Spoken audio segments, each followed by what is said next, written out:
All right. So good morning, everyone. Hope everyone's doing okay today. My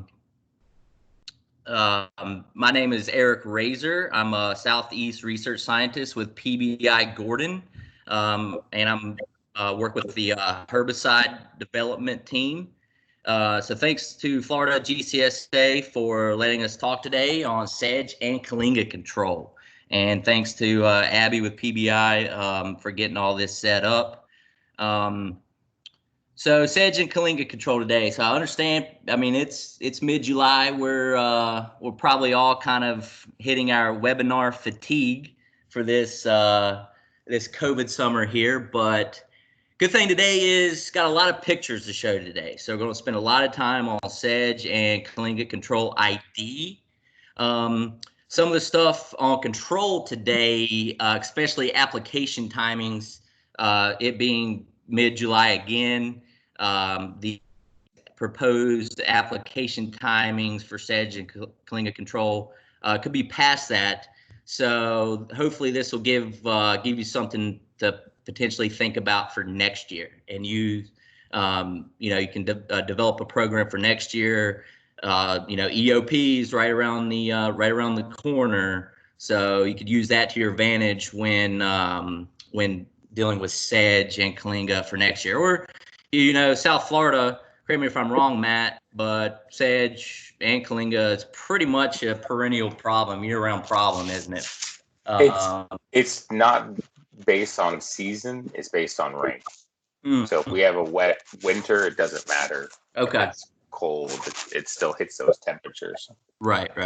Okay, so a lot of moisture. And sedge, that's a key characteristic is it likes moisture, but it's in the top 5 most problematic weeds of the world, and that's just not turf. That's row crops, ornamental, horticulture, vegetable production, those types of things. So sedges, they're everywhere, and we know that in turf. And Kyllinga is becoming more and more of an issue as you move up further north into New Jersey, even Chicago, Iowa now has Kyllinga. But you guys in Florida, I mean, you all been dealing with it for a long time, so nothing new there. So hopefully we kind of shed some light on some different strategies on how to manage these pests. So we'll start with some IDs. So both of these are in the Cyperaceae family, the sedge family, but they're 2 different genus. Nutsedge is there on the left, is in the Cyperus genus. That's yellow nutsedge there. You've also got purple nutsedge, and then a whole host of other kind of annual and more regionalized sedges. Then you got Kyllinga on the right there. That's green Kyllinga brevifolia. That's in its own separate genus. So both within the same family, just different genre of where these plants belong. But because they're in the same family, I mean, it's tricky to ID these, and especially nutsedge from purple and then from Kyllingas, it can really make control a lot more difficult depending on which exact species you have. But we'll talk nutsedges first on the ID portion. Yellow and purple, they're the 2 primary nutsedges that we deal with in turf, and it's really easy to tell them apart once you have a seed head. But in turf, the number 1 input is mowing, so we're mowing off those seed heads pretty frequently. So we really don't see these in a mowed turf situation, so that makes ID even more difficult. But yellow and purple, it's easy to see where it gets its name from. Yellow on the left and then purple on the right, the color of those seed heads. And these nutsedges, they prefer wet soils, but I mean, you can find them just about anywhere. The top left there, that is around a drainage. Can you all see my cursor if I scroll across? Yes, sir. Yep. Okay. So I'll use that to point out, but that's near drainage outlet, and real wet. You can see the green turf around it. So that's purple nutsedge. Got nutsedge right here growing in a gravel sidewalk interface right there in that crack. So, you know, compacted, dry soils, wet soils, it's found all over the place. And here, you know, more dry, compacted areas, you can kind of see that from that bare soil there. And then you've got all the way down to somewhat of a putting green mowing height. I think this picture is a little bit higher than an actual putting green. But nutsedges can tolerate low mowing, fairways, tee boxes. Kyllinga is generally found more on putting greens, but nutsedges, you know, in a collar, you know, surrounds, approaches, those types of things. So nutsedges, just not your typical, you know, wet drainage areas, low-lying areas. It's found all over the place. And it can get pretty big if left unmowed. This is yellow nutsedge. That would be its terminal height. That's probably about 2 feet off the ground. You can see those seed heads, those yellow seed heads. So they can become a pretty robust plant if you leave them unchecked. You know, obviously with mowing, the nutsedge isn't going to get this tall, but you can see the robustness of yellow nutsedge if left unchecked. Sedges in that family, pretty typical to have a triangular shaped stem. You know, there's an old saying, sedges have edges, and that helps you ID. So if you roll your finger or that stem in between your finger, like a straw or something, you'll feel those edges there in that triangular shaped stem. You know, turf grasses, they're going to be rounded or folded in that bud, the vernation. You know, how we used to ID, or how we still, you know, use that for ID of certain grasses. But sedges, they're going to be in that triangular shaped stem, pretty characteristic. Here's yellow nutsedge, kind of different growth stages. You can see here, it's on the far left, it's emerging from a tuber or nutlet, those underground growth structures that nutsedges have. Then you can see it. You can just about tell, the picture doesn't quite do it justice, but you can tell there's, I mean, shaped stem kind of on that base of that leaf, emerging leaf right there. Then it keeps growing. And it kind of takes on a pale green color or a light limey green color. You can see the glossiness of that leaf surface. That's pretty characteristic of nutsedges and Kyllinga, just kind of a glossy leaf surface. And yellow nutsedge is going to be lighter green than purple nutsedge typically. And then you got the classic seed heads, yellow seed heads, right there for yellow nutsedge. Here's a picture of one of the tubers I mentioned before. Right there, that's you know, a nutlet, a tuber, a bulb, if you will. That's just it's a deep freezer for food for yellow nutsedge. So it stores carbohydrates in that nutlet there, and that's where it can emerges from in the springtime.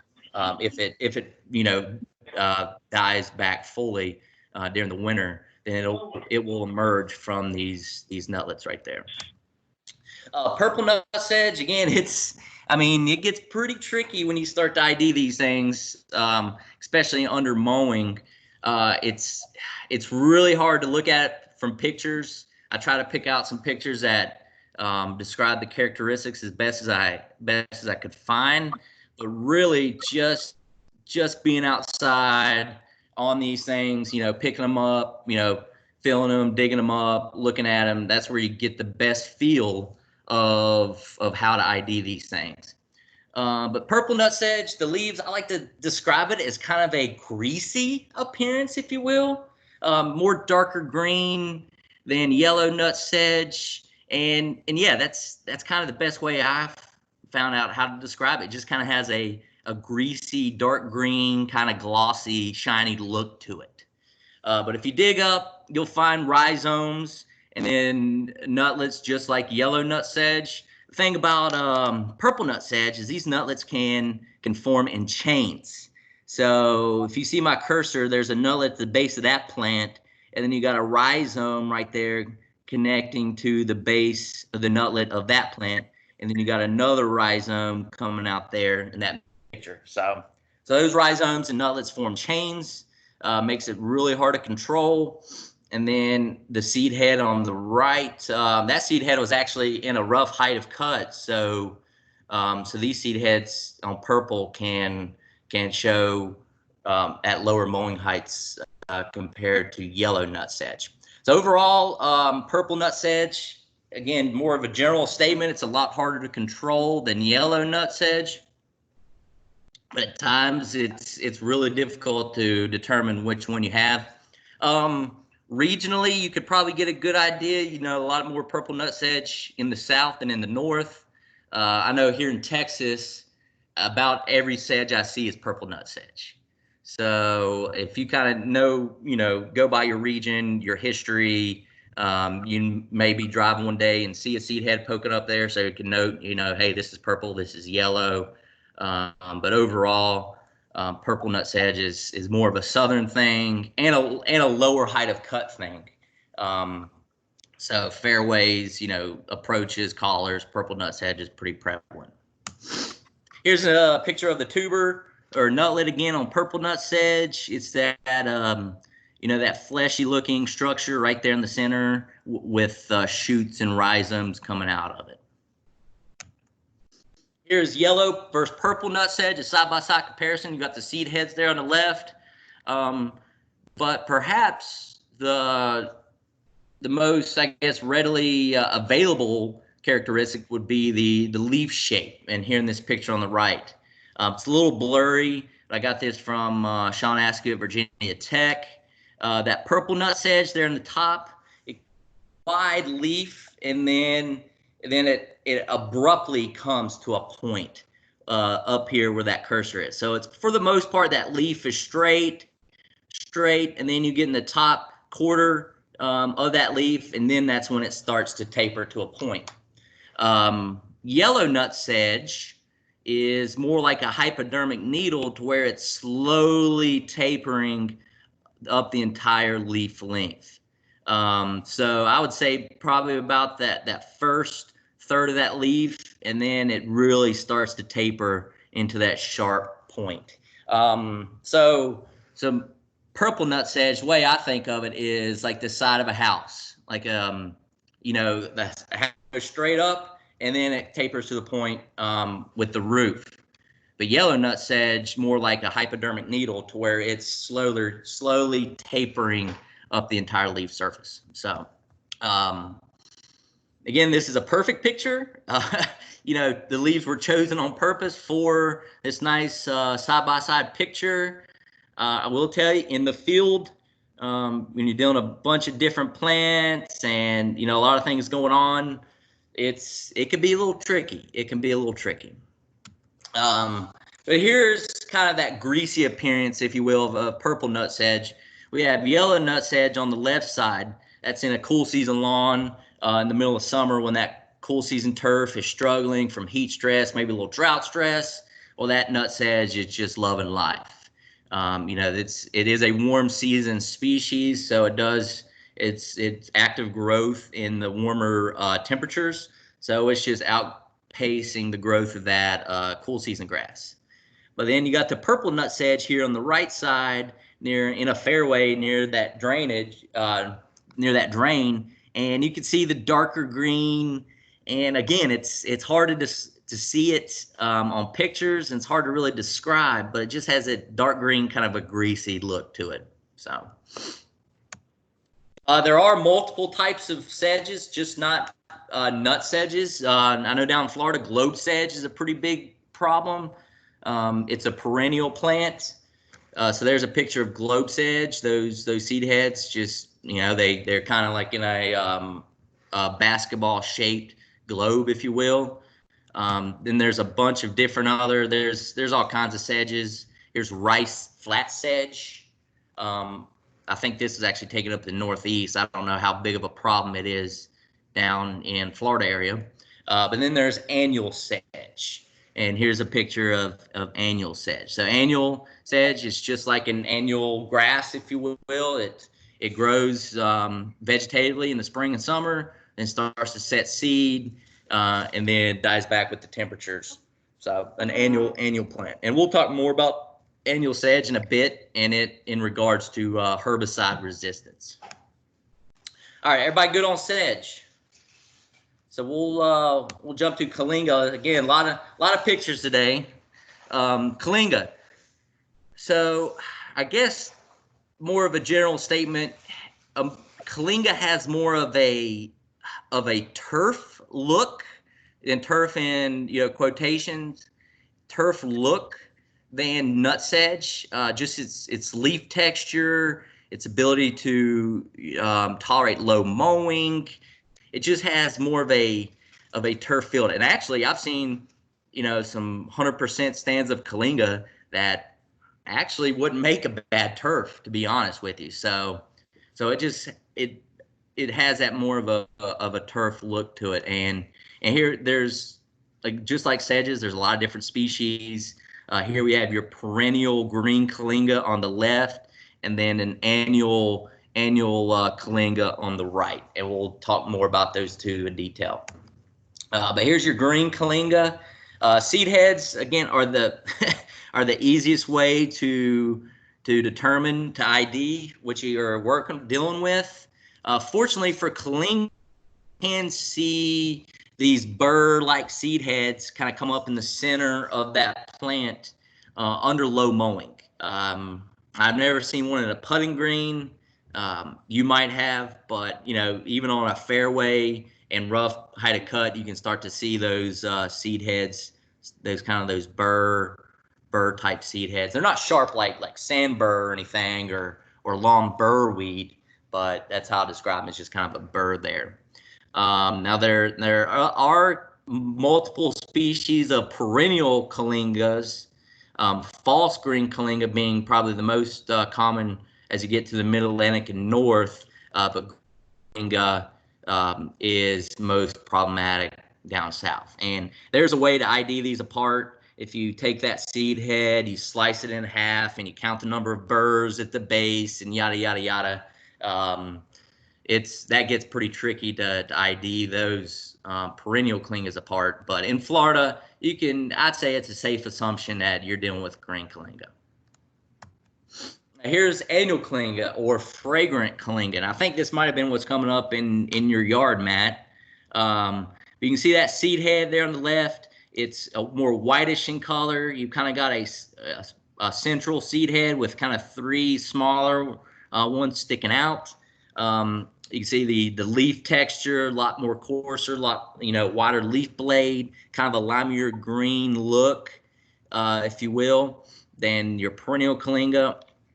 But those are just again, they're annual plants. They're going to complete their growth cycle, life cycle in 1 year, and then set seed for the next year. But this picture on the right, I like it because you've got both perennial and annual Kyllinga in one picture. On the right, you can see those big seed heads with the coarse textured leaf. That's your annual Kyllinga. And then on the left, you see with my cursor there, the smaller seed head, smaller, finer leaf texture. That's your green Kyllinga. And there's I guess other types of annual Kyllingas, but this is the one I've seen most of, is this fragrant Kyllinga. And here's again another picture under a fairway type setting or driving range type setting, green Kyllinga on the right. You can see where it has that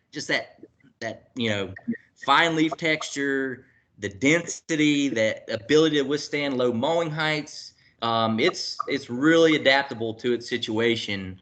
And then the annual Kyllinga on the left. There's the two seed heads again, side by side, annual on the right, perennial on the left. And then here is Kyllinga in a Bermuda grass fairway. And if left unchecked, I mean, this stuff can really outcompete Bermuda grass at a low mowing height. This picture doesn't even look like it's been mowed in a few days. A week. What's that? Did you have a question? It was a week. No, I'm sorry. Oh, it looks like it had been mowed in a week. Yeah, could have been. This is a research setting, so it could have been. But it's Kyllinga can really get going, and it can spread pretty quickly. Here's Kyllinga in a putting green situation.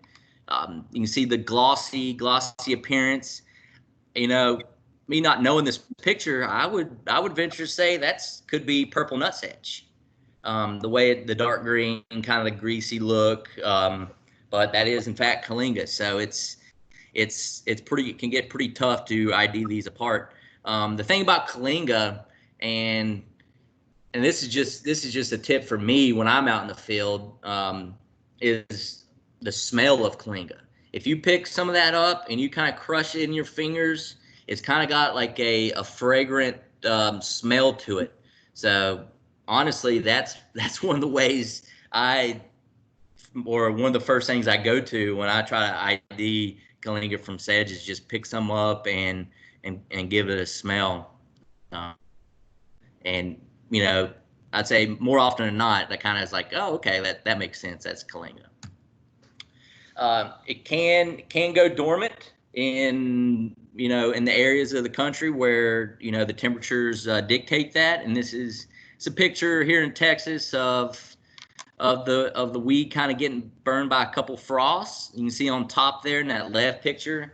You may think that's dormant. It's like, okay, well, at least I'm done with my Kyllinga for the rest of the year. But then you dig down in there and you find green tissue, and then you see a bunch of seed heads.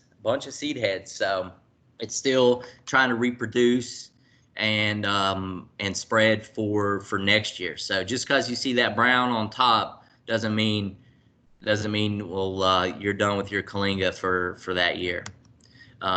Here's a picture up at Rutgers when it really goes dormant, and if you have a pretty significant stand in like a cool season turf, it kind of looks like Bermuda grass in a tall fescue lawn. It really starts to stick out. It's got that dormant look, and it's a perennial. This would be false green Kyllinga, and it's just going to come back next year from rhizomes. So telling the two apart, Nutsedge and Kyllinga, again, seed heads, they make it easy, but really start to look at the foliage and the leaves. Here we got Kyllinga on the left and Nutsedge on the right, and it can be difficult. The thing that gave it away for me was this rhizome sticking out of the Kyllinga plant. Now, purple nutsedge and yellow nutsedge can have rhizomes, but it being, I guess, that small of a rhizome, and I guess you've already got two coming off there, Kyllinga can form a pretty extensive rhizome system. So that was my kind of the puzzle piece that really made it click that was Kyllinga there on the left. Here's some more pictures of purple nutsedge versus Kyllinga. If you look at those, the leaf blades similar to purple nutsedge versus yellow nutsedge, whereas Kyllinga, it's got that long, fine, skinny leaf that slowly tapers to a point, whereas purple nutsedge, I mean, until you reach about right there, about a third away from the leaf tip, that leaf blade is relatively straight, and then all of a sudden it comes to a point up at the top. But it just takes time and practice dealing with Kyllinga, and if you've been several years at a facility, you probably already got a good feel for the Kyllinga, whether it's Kyllinga or Nutsedge. Here's some more comparison pictures. Nutsedge, it has those tubers, those underground growth structures that hold store food, and you got rhizomes, so it's got both. But Kyllinga just has rhizomes, and they can really form some pretty extensive rhizome systems, which make it hard to control and give it the ability to withstand a lot of different environments. All right, so that's your ID. Now let's talk about controlling these things. A lot of it's going to be on some cultural control and integrated pest management programs, And then we're going to talk a little bit about herbicides, not so much product specific, but more along the lines of, hey, there's a lot of products that work. Let's apply these at the best time. All right, so just kind of rehash some integrated pest management things. You know, herbicides, they're a great tool. We all know that they're probably one of the best tools to manage weeds, but they're just one tool in the toolbox. We've got to kind of come at this, any weed or any pest, with more of an integrated approach. So you probably, you know, a lot of you, you know, that have been managing turf for a while, you've identified your problematic areas, you're scouting for emergence. You know, those are two things to do just to make sure you're on top of the pest. Properly ID, you know, so we went over that. You got to know what you're trying to kill. And then you know you got the weed, it's there. So what cultural programs can I do to really you know, begin to manage this weed, so I don't have to rely solely on herbicides. So, but you know, Nutsedge and Kyllinga being the difficult weed that it is, you're probably going to have to apply some herbicides at some point. So just being sure you select the right one, a good one, and then apply those at the appropriate timings, and then reapply when necessary. So those are very, you know, maybe a little bit different if you're dealing with insects, to where you've got have you reached your economic threshold to where, yes, you can tolerate 1 grub per square foot, but not 3 grubs per square foot. We really don't have a lot of those developed in turf yet, those economic thresholds, just because it's hard to develop those models when you don't have a direct yield component to make decisions off of. But this is kind of a flow for how let's start to think about our pest management, rather than just, well, I always use X herbicide for Y weed.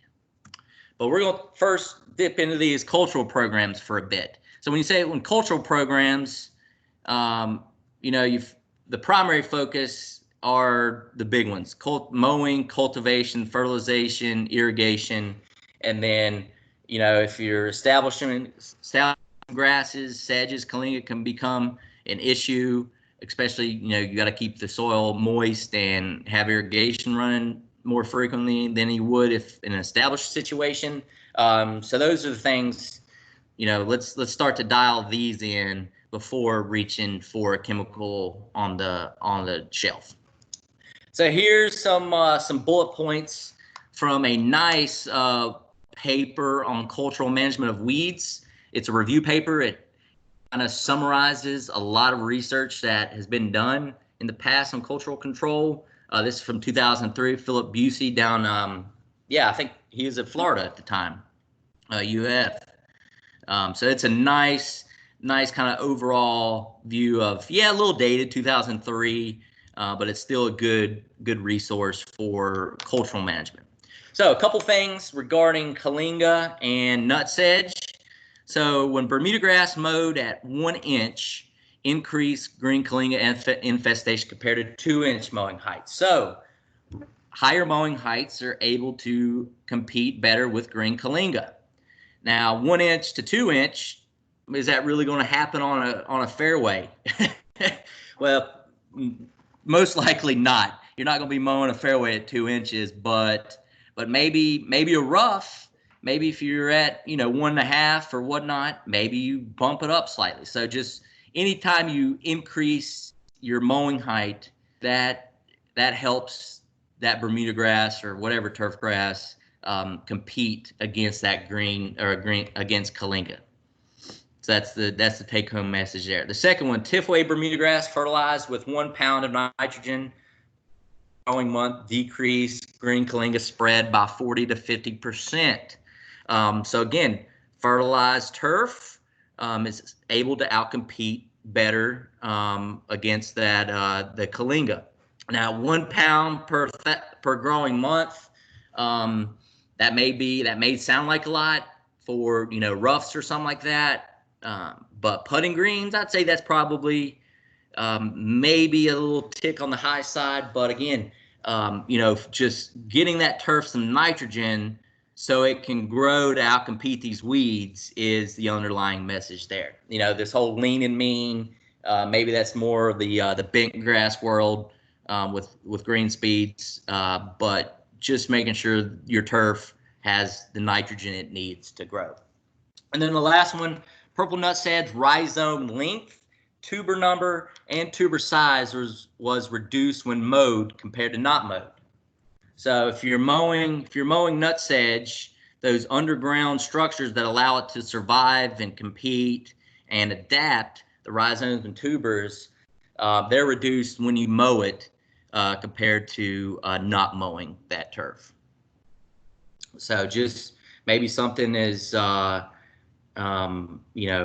increasing mowing frequency if you can, to help reduce the competition that purple nutsedge can have against the turf.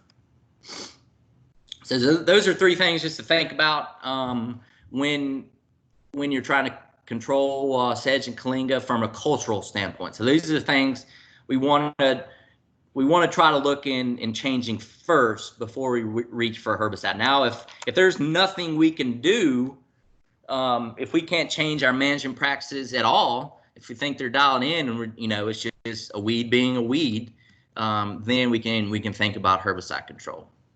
But remember, I've had a bunch of people kind of tell me through the years that now it's not written in stone or anything, but cultural control is about 70% of weed control, is just managing an actively growing turf grass to compete against the herbicide, or compete against the weed.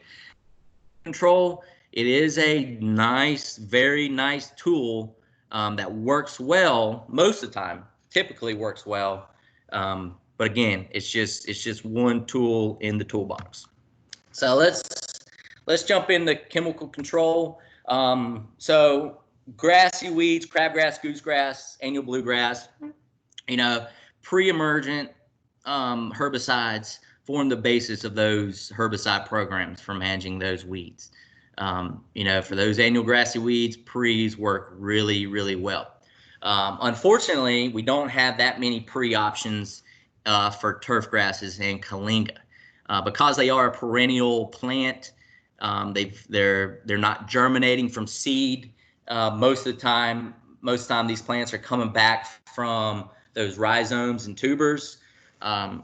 Now nutsedges can produce seed, but their viability is relatively low. So you don't get a ton of regrowth from seed. But two options, Pentamagnum, Echelon, those would be, in my opinion, if you want to try to incorporate some pre for nutsedge and Kyllinga, those would be two options there. Remember, these are perennial plants, so that clear line of a pre 100% control and not a pre no control. Now it's not going to be that clear and cut. Like if you skip an area with your pre-emergent, it's pretty easy to see. With annual grasses, that won't be the case for these, just because they are perennial weeds. It'd be like trying to spray a pre for Dallas grass control. Dallas grass being a perennial grassy weed, you're not going to do much because the plant's already there. It's just dormant, or it's not really growing so fast. So post-emergent options are the primary way of controlling these weeds with herbicide. Here's a Venn diagram of some products that are labeled. Got warm season on the right, cool season on the left, and in the center, so those you can use on both cool and warm season. So for warm season only, got two sulfonyl urea options, Katana, Monument. And again, this isn't a complete list.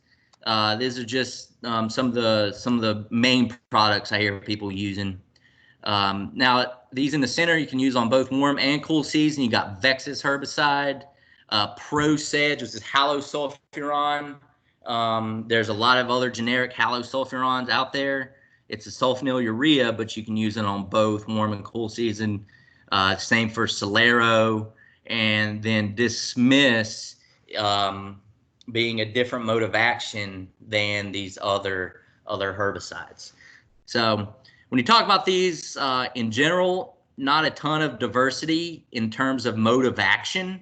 There's actually only 2 modes of action of these herbicides here. So we're going to talk about herbicide resistance a little bit later, and that, you know, it's not seeing a ton of it in turf yet, hearing some chatter, but I have a feeling Nutsedge and Kyllinga herbicide resistance is really going to start increasing over the next 3 to 5 years.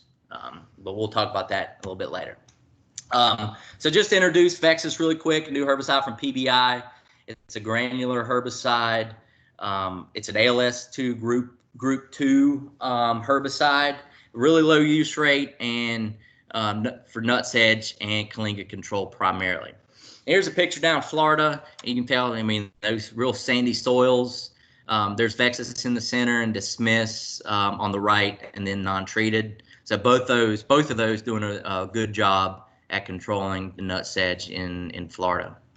Here's false green Kyllinga in Rutgers with Vexus, and this is false green Kyllinga, but it is a perennial light green Kyllinga. So 2 applications for Kyllinga, and most herbicides for Kyllinga, it's going to take a couple apps and multiple years to really get that Kyllinga under control. Katana and Monument are both really good for Sedge and Kyllinga control. It does take multiple applications. Here's a screenshot from the Katana label. You know, repeat applications, 4 weeks necessary for those long-term control, and that's similar from Monument and Katana. And here's a picture of purple Nutsedge control with Katana. That's after 1 application there on the right, doing a nice job controlling that purple Nutsedge. So Katana, Monument, warm season only, but really good choices for Nutsedge, Kyllinga, and they both have pretty good broadleaf control profiles as well. So you can pick up some broadleaves with those 2 products. Okay, so that kind of covers the products, but now let's jump into how do we time these more efficiently. So this yellow Nutsedge control fact sheet from Purdue is a really good one. It's a good resource to go to, just kind of you know, on the timing of these applications. So they suggest late spring, early summer is the best time to apply herbicides because you limit tuber production. And we'll talk, I've got some graphics to show you that here in a minute. But here on the right, if you look at the growth rate of Nutsedge, you know, it's emerging depending on what part of the world you're in. In spring, it's active growth July and August, and then it starts to taper off. The growth starts to taper off from there. So if we, in that shaded box, if we apply a herbicide at that vulnerable timing when that Nutsedge is emerging, it doesn't give that Nutsedge enough time to produce more tubers, say if it were July and August. And that's really, that limits its food, the amount of food it can store, it can make. In fact, any tubers below ground in early spring, you make an application, it's got to exhaust those current resources of carbohydrates to regrow from any herbicide injury. So here's kind of what it looks like. Just a couple pictures here. So this is no herbicide application. So if we didn't apply anything, just let the Nutsedge grow. All right, we've got spring emergence here. Yeah, there's some nutlets, there's rhizomes. That Nutsedge right there is starting to peek up through the turf canopy. If we just let it go, don't do anything, you can see you got a lot more tubers, a lot more rhizomes. That patch is gotten bigger, so it's really has able to grow a lot in that time period. So let's do a spring application. So we got spring emergence, the same kind of four nutlets, rhizome, a small patch plant. So we apply a herbicide in the spring, and I will note that any sequential application will just greatly improve control when you're talking Nutsedge and Kyllinga especially, and purple Nutsedge. But then you let it grow, and in the late summer and fall, again, this is very simplified, but you didn't give that plant or those plants enough time to grow more tubers, more rhizomes, become this established stand on the right here with no herbicide application. So that's a spring application. So if we go to a midsummer application, all right, we're in midsummer here. The Nutsedge, it's got more tubers, more rhizomes than in spring. So we apply it in midsummer, let's say June, July, August. Well, yeah, you knock back the population a little bit, but you've still got a number of nutlets and rhizomes still there that are able, and that's able to help that Nutsedge overwinter and come out charging next spring. So really simplified version on how these Nutsedge, the ecology and the biology of what's going on during the summer and with these herbicide applications. So earlier the better. You see that Nutsedge come up, which scouting a part of the integrated pest management program. You're scouting, you know where you typically have Nutsedge. You're out there looking for them to barely poke up through the soil, and boom, you're making an application. You want to hit it when it's most vulnerable, not when it's most actively growing. So it's similar to Dallas grass. The best times to try to control Dallas grass with herbicide are spring and fall, when it's most vulnerable. So similar with Nutsedge, except spring. Now Kyllinga, there's a lot of fall application research that's being done. Rutgers University, University of Tennessee, they're looking at fall applications to see how that does for long-term control, going into the following summer and spring. I don't have any updates on that research, so I don't want to speak prematurely on their results, but just kind of keep an eye out for those results. Those could be pretty promising for an alternative application timing. All right, so the final thing here, just want to touch on some herbicide resistance. So herbicide resistance, it occurs when a herbicide that used to work great doesn't necessarily work well anymore. This is a classic picture here. This is annual bluegrass and Roundup resistance, but it explains resistances. You've got a couple dead plants here in the center, yellowing, nice symptoms, probably going to go ahead and check out. But directly right around those dead plants is you have live plants, and those plants are setting seed and going to spread next year. So something that used to work, and it's still working on a few plants, but there's a lot of other plants that it isn't working on anymore. And that's not an application error. When you got two plants separated by about an inch, I don't typically buy that as an application error. These are classic signs of herbicide resistance. And there are some herbicide resistant cases of Nutsedge out there. Fortunately for us in turf, this is a ALS-resistant yellow Nutsedge population in, I think it was rice in Arkansas. So this is not turf, but we all know how the turf industry kind of relates to the ag industry. We're not too far behind it in terms of, issues and trends happening in row crop trickle down to turf. So this is ALS resistant. So I believe this actually was not a sulfonylurea herbicide, but another ALS inhibitor. But there's most likely cross resistance between the actives used here and the sulfonylurea herbicides like Katana and Monument and Sedge Hammer or Pro-Sedge, Celera, and even Vexus is an ALS inhibitor. It's a different class of chemistry, but this is just one. This is from 2014. So that's going on 6 years ago now. So I would be willing to say in the next 3 to 5 years, there's going to be more reports of yellow nutsedge or nutsedge resistance in turf. Here's a turf situation, Halosulfuron-Resistant annual sedge. So this is annual sedge. In general, annual plants are more prone to develop resistance just because they complete their life cycle in 1 year. They set a lot of seed, a lot more seed compared to perennial plants. So they're able to kind of that resistant population is able to spread a lot quicker with the amount of seed it produces. But this is a dose response. I thank Patrick McCullough for providing this information. So dose response, sedge hammer rate going across the cones there. That 1.3 ounce per acre, that's your 1X rate highlighted. You can see that really didn't do much of anything. You can go all the way up to 340 ounces per acre of sedge hammer, which is a ridiculous rate.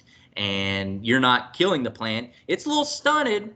It ain't happy, but especially if you go to 170 grams, that plant is still producing seed. So that's the most important thing.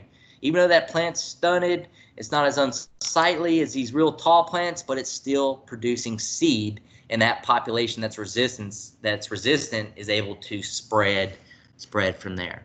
So that is a turf-specific situation of Halosulfuron-resistant annual sedge. No Kyllinga, no truly reported Kyllinga resistance yet, but again, it's coming. It's coming. So make sure you're aware that resistance in these weeds can become an issue, and make sure you're proactively managing against it. So just some final thoughts on resistance management, some keys to make sure it doesn't happen to you, because it can happen to you, and it will if you're not careful. But read the label. CDMS.net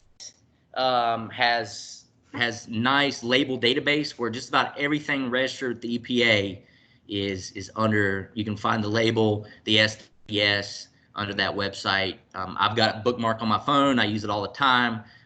There's no excuse for not reading the label because everything's right at your fingertips now. Apply label rates. All right. If you're usually applying a product, let's say at 2.5 ounces per acre, but for sedges, it says apply 3 ounces. Well, apply 3 ounces. Don't try to. I know budgets and costs. It's a big part of turf management and being able to do what you want to do, but you're not doing yourself any good by trying to cut that rate to save money, because that can make resistance a lot more worse. Don't make excuses for failure. If you're seeing patches of some that work, some that didn't work, they're right next to each other, you just kind of have that gut feeling that it should be dying, that weed should be getting control, but it's not. Well, realize that herbicide resistance is a possible cause. Just don't make, it rained 30 minutes after application, so nothing's going to work. Or I saw some skips out there, so this is probably a skip. Or, well, it's just maybe it wasn't mixed up right. Well, don't start making those excuses. Realize that herbicide resistance is a real thing. Use herbicides that work. I'll be the first to say there's a lot of weeds on a lot of herbicide labels. Maybe that herbicide isn't the best for that particular weed. So just be sure to use herbicides that work. Contact your university extension people. For your individual state, they'll have a better feel of how certain products perform under that conditions of your location. Proper application techniques and timings. So go back to that the whole timing thing on sedges. Earlier the better, and then make sure you're applying those properly. I like to use this picture. Roundup controlling annual bluegrass. You can tell where that's a skip. That's a skip. That's not a resistance situation, because that's too straight of a line to call that resistance. And finally, tank mix modes of action and rotate modes of action. So tank mixing, whether that's creating your own tank mixes with multiple modes of action. You know, this product, for example, has 3 modes of action: group 2 ALS, group 4, which are your synthetic auxins, and then group 14, which is your PPO inhibitors. So whether you use a product that's already pre-mixed with that many modes of action, or you're doing it yourself, it's a great tool to reduce or to hinder resistance development.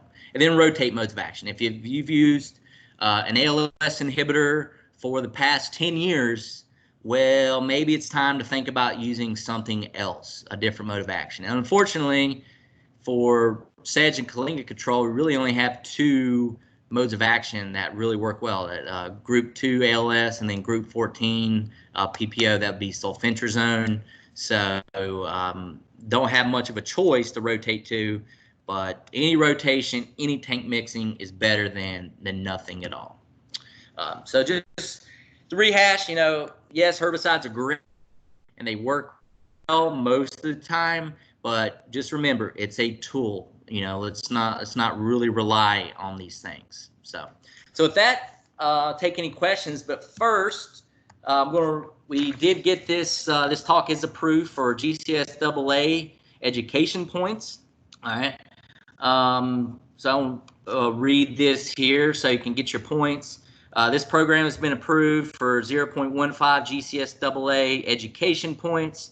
To receive those points, carefully write down this code, event approval code, and submit it back to the GCSAA using the record your points form found in the submit your points area of gcsa.org. So go online, find the record your points form, and use that 999 code right there. If you're watching this webinar on demand, be sure to use the date you watched the webinar as the event date when submitting the code. So if you're watching it today, submit July 15th. If you watch it tomorrow, submit July 16th, or whatever day you watch it. This will ensure that the points are recorded in your current renewal cycle. All right, so I think that takes care of the points and everything I have on Sedge and Kyllinga control. Are there any questions?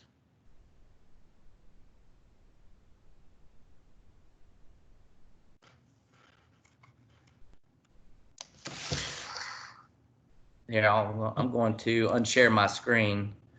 So all right. Thank you all for your time. Hey, Eric, I got one question. Okay. You didn't really talk about it, but Q4 plus. Q4 plus, yes. So on the label it says control at full maturity. Would you suggest doing a fallout with Q4 plus and then coming back with something, or do you even really see it working that well? I know on the label it actually has for Nutsedges. Yes. For Nutsedges, the amount of sulfentrazone in Q4, I would err on the side of suppression rather than full long-term control. But you could see symptoms from sulfentrazone being a contact herbicide. You can see those symptoms in summertime.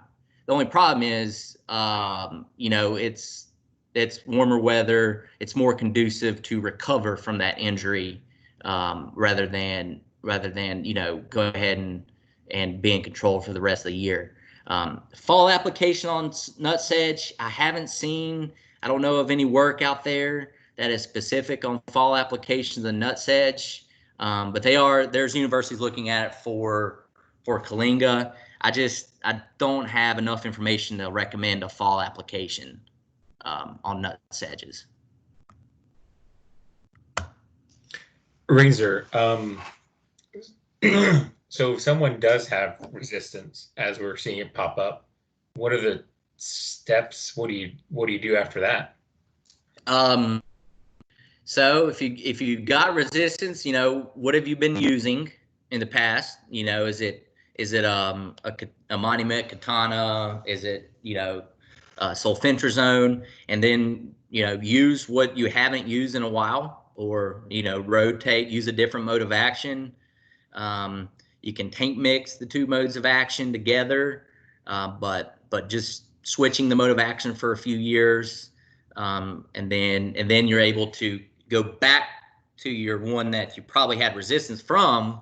There's no hard and fast timeline on how long to use one product before you can go back, but just rotate to a different mode of action, use that, and then moving forward, I would honestly tank mix.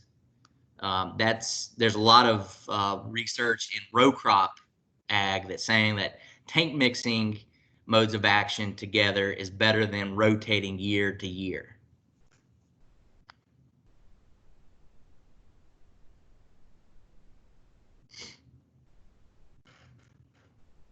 Anything else?